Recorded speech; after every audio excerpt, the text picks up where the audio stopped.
Right, so we will be discussing about the hypothalamus today. Okay, this is a structure in the brain, right? Hypothalamus is a structure in the brain which is present here. Okay, अब इसी hypothalamus से एक और structure hang कर रहा होता है which is called is the pituitary gland. Fine, okay. So इसी hypothalamus और pituitary gland को मैंने यहाँ पे बड़ा करके बनाया so that I can explain. अच्छा, first of all you need to understand कि ये जो hypothalamus है ना हमारे पास, इसके कुछ regions है, different regions. Okay.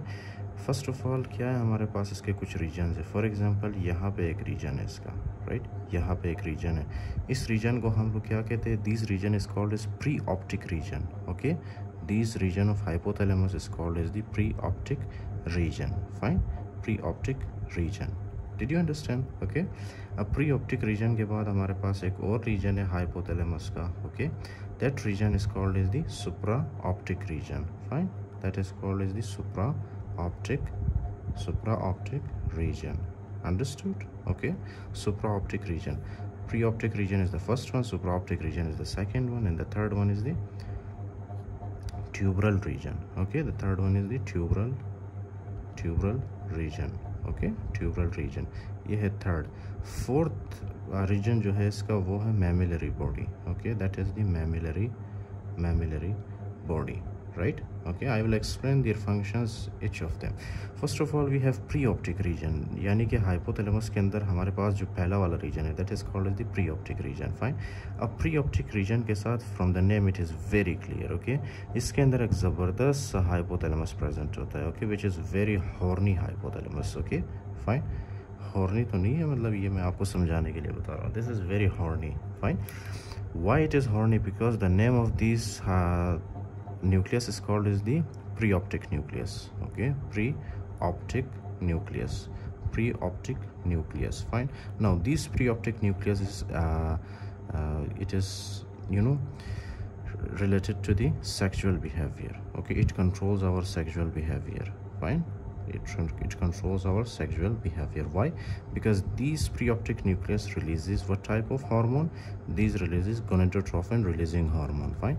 फिर यही gonadotrophin releasing hormone it will come in the anterior pituitary. Anterior pituitary से क्या रिलीज करवाता है? FSH and LH. Right, FSH and LH.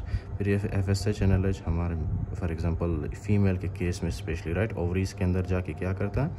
जो एग्स होते हैं ना उनको मैच्योर करता है. राइट, ल्यूटिनाइजिंग हार्मोन को रप्चर करने में हेल्प करता है. Fine. So in such a way this gonadotrophin releasing hormone will function in our body. Fine.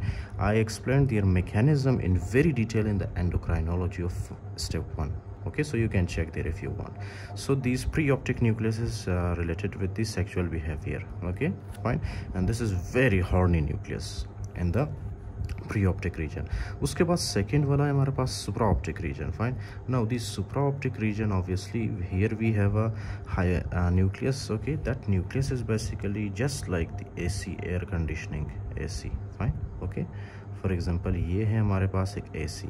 Right, अब AC को मैं कैसे बनाऊँ? मैं अपने हिसाब से तो AC को इस तरह से कुछ बनाऊँगा. Right, okay, and I hope you understand. For example this is AC, alternating current, right, and it gives fresh air. Fine, it gives what? Fresh air. Okay, understood? Fresh air.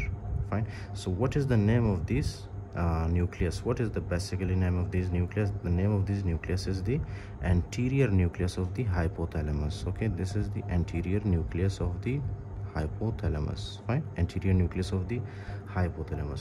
अब इस anterior nucleus of the hypothalamus का क्या function है? It produces fresh air.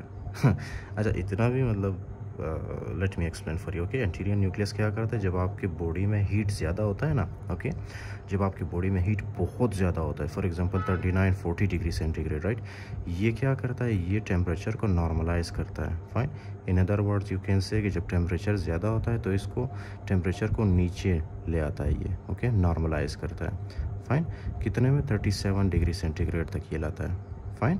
98.6 Fahrenheit तक ये लाता है temperature को. If temperature is above 37 degree centigrade, if the temperature is above 98.6 Fahrenheit. Okay, तो ये क्या करता है? उसको नीचे की तरफ ले आता है, नॉर्मल करता है. Okay, fine. What is the function of this nucleus? It will bring the temperature down. Okay, this is the function of the anterior nucleus of the hypothalamus. And also you must remember it has one more function. One is with the temperature, the second one is with the parasympathetic nervous system. Okay, now parasympathetic nervous system कब stimulate होता है या कब activate होता है? When you are in the rest and digest. Okay, जब आप rest and digest कर रहे होते हो. इट इज़ वेरी ऑब्वियस, जब आप रेस्ट कर रहे होते हो ना, उसी दौरान ही आपकी GIT की मोटिलिटी ज़्यादा होती है और आपका खाना जो आप खा चुके हो, राइट, दैट खाना विल डाइजेस्ट. फाइन, वो खाना क्या होता है, हजम होना स्टार्ट होता है. Fine, so that is why this type of the nervous system is called as parasympathetic nervous system, which is activated during the rest and digest. Fine. जब आप एक्सरसाइज कर रहे होते हो, जब आप भाग रहे होते हो, जब आप कोई काम कर रहे होते हो, so in that moment sympathetic nervous system activate होता है, right. But this anterior nucleus is only connected with the temperature and parasympathetic nervous system. Okay, fine, which is activated during the rest and digest. अच्छा, तो ये आ गया आपके पास anterior nucleus. Anterior nucleus, A for anterior, A for AC, right. Okay, उसके बाद एक और न्यूक्लियस है आपके पास यहाँ पे इस रीजन में. फाइन, एक और न्यूक्लियस है आपके पास इस रीजन में, right. For example this is a breast, right, this is a breast. और यहाँ पे जो मैंने ड्रॉ किया है this one, this is your not your, basically this is the uterus. Fine, this is the uterus and this is the breast. Okay, fine. So यहाँ पे एक और न्यूक्लियस होता है, इतना बड़ा सा एक न्यूक्लियस होता है, right. What is the name of these nucleus? What is the name of these nucleus? Does anybody know the name of these nucleus? This is the basically paraventricular nucleus. Okay, कहाँ पे लिखूँ? Let me write down here. What is the name of these nucleus? This is the paraventricular. Okay, paraventricular nucleus, right. अब ये जो paraventricular nucleus है ये करता क्या है? Let me explain for you. Fine, ये जो पैरावेंट्रिकुलर न्यूक्लियस है, दिस रिलीजेस ऑक्सीटोसिन.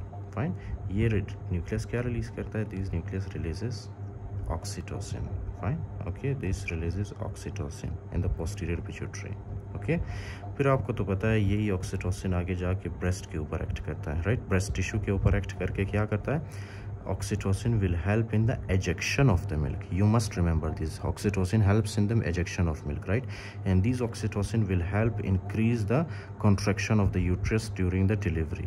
Fine. तो एक तो ये ejection of milk में help करता है ऑक्सीटोसिन, दूसरा ये यूट्रस की contraction को ज़्यादा करता है during the childbirth. Okay, fine. So these oxytocin is a very very important hormone. You must remember one thing. These oxytocin is also called as the bonding hormone, right? Okay, when for example you are in a relationship after 2 to 3 months, right, when you become close to each other, when you the bonding will increase, okay, between the male and female. So at that very moment कौन सा hormone release होता है? Oxytocin, right. But when you newly get into relationship, for example there is a male and female, right, they just met and after meeting they will start texting, for example, right. So at that very moment कौन से hormones release होते हैं? Dopamine, serotonin and norepinephrine, right. But after getting into relationship, when you are completely stable, when you become close to each other, right, when the bonding will start, so oxytocin hormone will release. And this oxytocin hormone is also released, you know, when you're at the peak of the orgasm. Fine, when you're at the peak of the orgasm during the sexual activity, so these oxytocin is also released there. So it is just general information. You must remember कि oxytocin क्या करता है?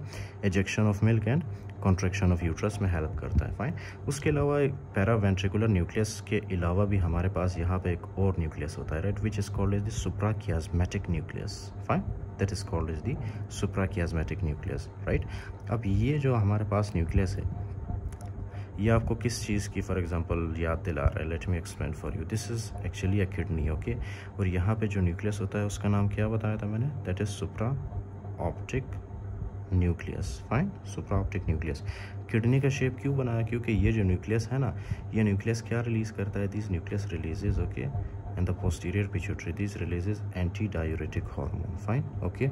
If you remember from the renal physiology lectures, मैंने आपको बताया था कि एंटीडायूरेटिक hormone क्या करता है. For example this is your kidney, right. अब हर किडनी के अंदर क्या होता है? इस तरह से एक नेफ्रॉन होता है. फाइन, किडनी के अंदर क्या होता है? इस तरह से एक नेफ्रॉन होता है. Okay, fine. अब जो नेफ्रॉन है ना, नेफ्रॉन के लास्ट पार्ट में क्या है? इस तरह से यहाँ पे होते हैं हमारे पास प्रिंसिपल सेल्स. ओके, ये एंटीडायूरेटिक हार्मोन क्या करता है? इस प्रिंसिपल सेल के ऊपर आके एक्ट करता है और प्रिंसिपल सेल को स्टिमुलेट करता है कि वो ज़्यादा से ज़्यादा क्या करे? वाटर एंड सोडियम को रीअब्सॉर्ब करे। फिर इसी वाटर और सोडियम को ये क्या करता है, हमारे ब्लड सर्कुलेशन के अंदर भेजता है। ओके, और ये कब एक्टिवेट होता है, जब हमें पानी की कमी होती है हमारे बॉडी के अंदर, when water concentration is low okay in the blood, so then this hormone is activated okay, anti diuretic hormone. फिर यही आगे जाके वाटर एंड सोडियम की रिटेंशन करता है, जिसकी वजह से हम मज़ीद वाटर को लॉस नहीं करते अपने बॉडी से, right. So it will help a lot. अच्छा, तो ये किसका फंक्शन है, सुप्रा ऑप्टिक न्यूक्लियस का। That is why I have drawn this kidney shape. Okay, the next tuberal region I will discuss in the next video.